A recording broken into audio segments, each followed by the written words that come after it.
Tramp ag'dariladi. Xomanaiy xalqqa murojaat qildi.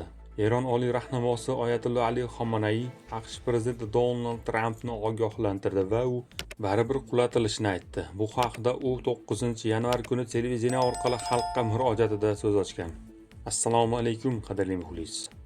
U nutqida Erondagi norozilik namoyishlari haqida gapirib, mamlakatni barqarorlashtirishga urinayotgan kuchlar xorijdan qo'llab-quvvatlayotganligini bildirgan. Tramp shuni bilib qo'ysin, Fir'avn, Nimrud, Izroshoh va Muhammad Rizo kabi dunyo zolimlari mag'rurligining eng yuqori cho'qqisida qulatilgan. U ham qulaydi, dedi Xomanaiy. U Eron tartibsizliklar qarshisida ortga chekinmasligini aytgan. Hamma bilsin, Islom Respublikasi 100 minglab sharafli insonlarning qoni evaziga hokimiyatga kelgan va bu buzg'unchilar qarshisida hech qachon ortga chekinmaydi, deydi u. Mamlakatdagi norozilik namoyishlariga to'xtalar ekan, Xomanaiy namoyishchilarni AQSh prezidentini mamnun qilish uchun harakat qilayotganlikda ayblagan.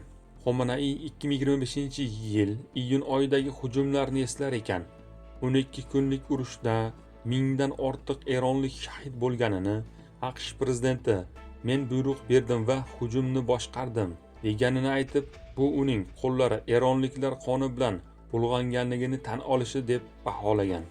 Shu bilan birga Xomanaiy tarafdorlarni birlikni saqlashga chaqirgan. Aziz yoshlar, tayyorgarligingizni va o'zingizni asrang. Birlashgan xalq har qanday dushmanni yengadi, deydi u. Eslatib o'tamiz, 2025-yilning so'nggi kunlarida Eron poytaxti Tehronda mahalliy valyuta Eron reali qiymatining keskin pasayishi fonida norozilik namoyishlari boshlangan edi. Keyinroq bu namoyishlar kuchayib ketdi.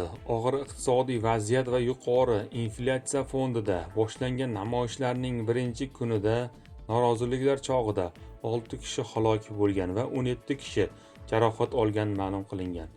Voqealar rivojini biz bilan kuzatib boring. Yangi bo'lsangiz albatta kanalga obuna bo'ling. O'zingizni ehtiyot qiling.